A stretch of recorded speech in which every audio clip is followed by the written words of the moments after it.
Hello everybody, this is the second part of lecture 1 in week 8 where we've just started sampling distributions, and in the first part we looked at the sampling distribution of the mean. It's more strictly speaking the sampling distribution of the sample mean, which is to say the sample distribution of x bar. And today we're going to look at the sampling distribution of differences in means. We'll see later on that this works into confidence intervals on differences in means as well as hypothesis tests on difference in means. Okay, so with no further ado, basically we sometimes want to estimate differences in means. So mu x1 minus mu x2, i.e. to compare before and after mean values. So for example, if you have implemented a new change in your plant, manufacturing plant, and you want to check to see if it significantly changes the mean lifetime of your product, for example, you would have to sample some of the products before you made the change and then some products after you made the change, and then compare their sample estimated sample means. So x bar 1 minus x bar 2. And so the question here is, what is the distribution of this difference between x bar 1 and x bar 2? And again, we're assuming that this is taking place before the observations are taken, so both x bar 1 and x bar 2 are currently random, and they are only known after we take the set of observations. So the distribution of x bar 1 minus x bar 2 depends on their means and their standard deviations. As before, due to the central limit theorem, we can assume that the distributions of x bar 1 and x bar 2 are at least approximately normal. Like we said, if the sigmas are unknown, we have to assume that the x's are actually normal. So if the x bars are approximately normal, then the difference between x bar 1 and x bar 2 is at least approximately normally distributed, and then we only need to find its mean and standard deviation. So let's look at its mean first. So mu of x bar 1 minus minus x bar 2 is the expected value of x bar 1 minus x bar 2, which is the expectation of a sum, which of course is the sum of expectations. So it's the expected value of x bar 1 minus the expected value of x bar 2, which is just mu x1 minus mu x2. No big surprise there. The variance, a little bit more difficult. We're looking at the variance of x bar 1 minus x bar 2, so we have to ask ourselves, are these things independent?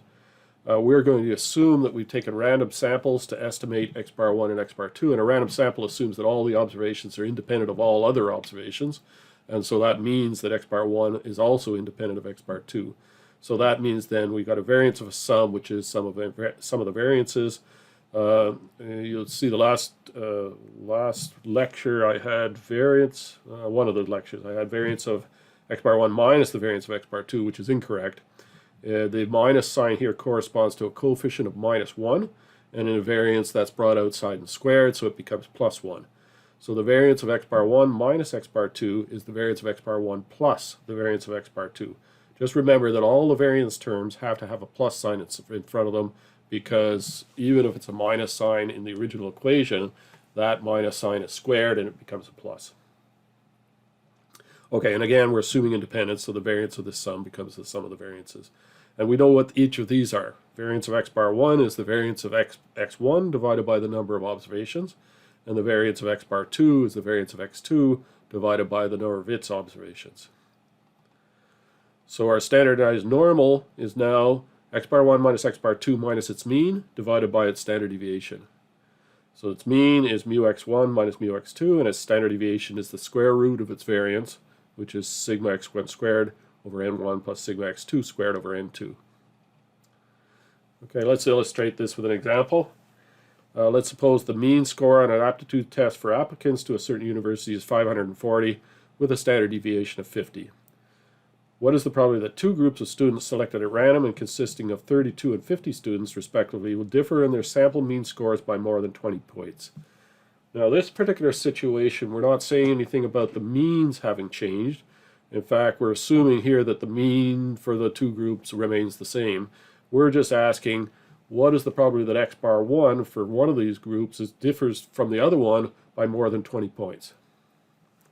So let's let x be the score that a student gets on the test, and then we're given the means of x1 and x2 to be 540, and these stay the same for both groups. And the standard deviations are 50, and that stays the same for both groups.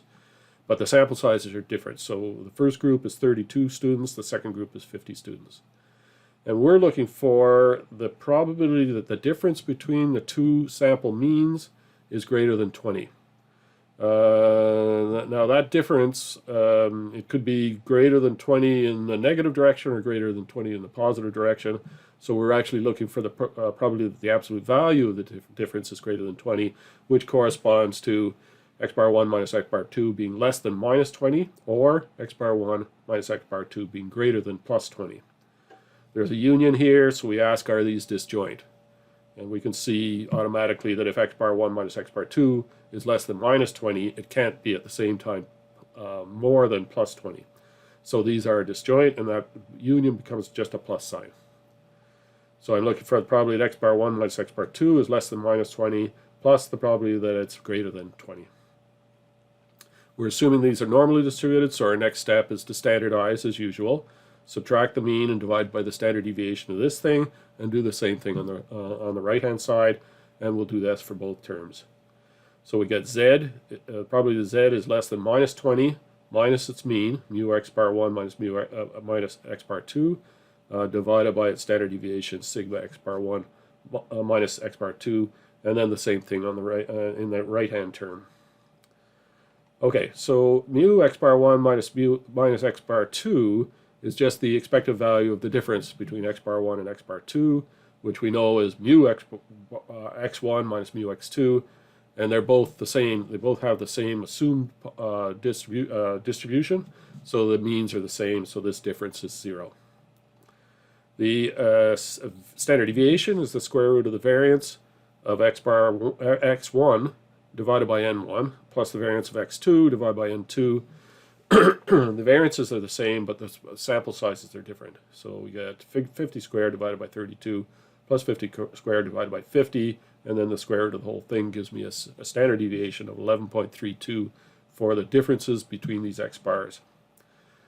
Okay, so we get then the probability that x bar 1, the absolute value of x bar 1 minus x bar 2 greater than 20 is the probability that z is less than, just go in here and substitute in 0 for this term, and 11.32 for this term, and then 0 for this one, 11.32 for this term.